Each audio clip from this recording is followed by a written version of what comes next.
अस्सलाम वालेकुम नाज़रीन, ताहिर महमूद ख़ान और राइट्स टीवी बग़ैर किसी तमहीद के साथ आपके साथ हाज़िर है खिदमत। नाज़रीन, 3 ऐसी खूबियाँ हैं जो आप अपनी ज़िंदगी में ले आएँ तो दुनिया के किसी इम्तहान में आप नाकाम नहीं हो सकते। इसकी मैं आपको गारंटी देता हूँ, क्योंकि 50 प्लस मेरी एज हो चुकी है और मैंने इन खूबियों को देखा, परखा और मुख्तलिफ़ जगहों पर मुख्तलिफ़ अफसरान के ज़िंदगी और मामूलात पे उनको देखा और उनको कामयाबी के मराहल और कामयाबी के इम्तहान पास करते हुए मुमताज़ नंबरों से, इम्तियाज़ी हैसियत से अपने माशरे में मुकाम बनाते हुए देखा। इंतहाई मुख्तसर वीडियो होगी और कोशिश कीजिएगा कि शुरू से आखिर तक आप इसको गौर से सुने ताकि आप दुनिया के किसी इम्तहान में नाकाम ना हो सके। सबसे पहले आपने अपने अंदर एतमाद लेकर आना है। एतमाद दुनिया की एक ऐसी एक नेमत है जो अगर आपके अंदर आ जाए, आप अपनी किसी भी इंटरव्यूइंग अथॉरिटी के सामने शेकी नहीं होंगे। आप कोशिश करेंगे कि अगले बंदे को आप हर हाल में ओवर पावर कर लें। इंटरव्यू लेना और किसी बंदे की तख्लीकी सलाहियतों का परखना हर इंसान के बस की बात नहीं होती।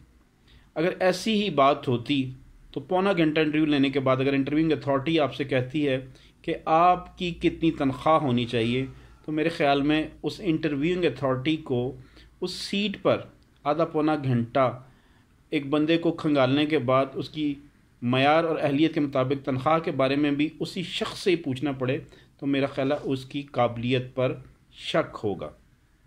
एतमाद ज़िंदगी में लेकर आएँ और एक बात कोशिश करें कि जो भी ज़िंदगी में अलूम और फ़नून हैं, किसी को भी उस इल्म पर कमाल हासिल नहीं होगा। हर इल्म जो है उसमें कुछ ना कुछ कमियां कोताहियां ज़रूर होंगी, कुछ आपकी रिसर्च में कमी होगी। लिहाजा ज़िंदगी में कॉन्फिडेंट हो जाए कि आपके सामने बैठा हुआ बंदा वो आपका इंटरव्यू नहीं कर रहा। आप समझें कि आप अपनी इंफॉर्मेशन पोर कर रहे हैं। आप अपनी इंफॉर्मेशन का जो आपके अंदर सैलाब है आप अगले बंदे को दे रहे हैं।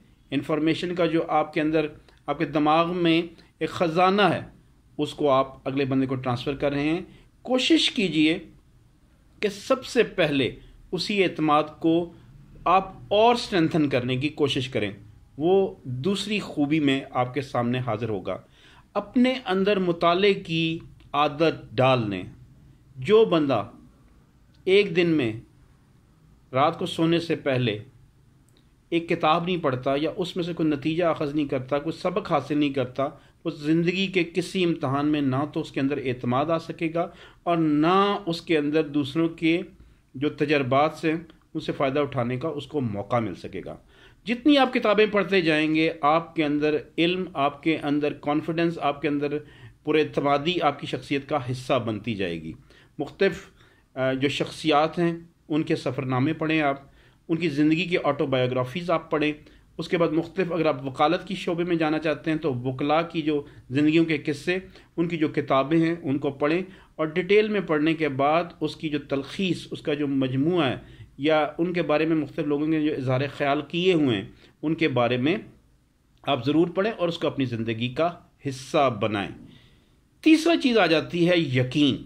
अगर आपको यकीन है कि आपने मेहनत की है, आपने एतमाद से और ईमानदारी सिद्क़े दिल से आपने तमाम तर अपने वक्त का सही इस्तेमाल करते हुए मेहनत की है, तो आपको ज़िंदगी के किसी इम्तहान में ना तो नाकामी हो सकती है ना आपको कोई नाकाम कर सकता है।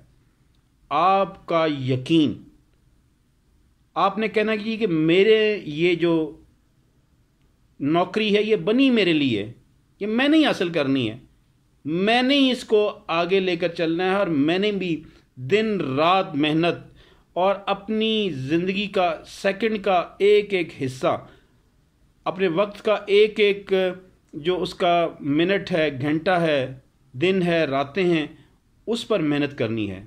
यकीन, एक तो अपनी ज़ात पर पक्का यकीन रखें और दूसरा अल्लाह की ज़ात पर सच्चा यकीन रखें। तो इन 3 आदतों को अपनाएं, अपनी ज़िंदगी का हिस्सा बनाएं। मैं गारंटी देता हूँ आपको आप ज़िंदगी के किसी इम्तहान में नाकाम नहीं होंगे। आइंदा भी इसी तर्ज की मालूमात के साथ आपके साथ हाजिर खिदमत होंगे, और हमारे साथ जुड़े रहिए और कोशिश कीजिए जो बातें मैं आपको बताता हूँ उस पर अमल करें और अपनी ज़िंदगियों में बेहतरी लाते हुए माशरे की सलाह व फलाह के लिए काम करें। अगली बार नए प्रोग्राम, नई जगह, नई मंजिल, नई जहत, नए अफकार, नई रिसर्च, नई तहकीक और नए नए आपको मौज़ूआत के साथ आपके साथ हाजिर खिदमत होंगे। तब तक के लिए ताहिर महमूद ख़ान को इजाज़त दीजिए। अल्लाह हाफ़िज़।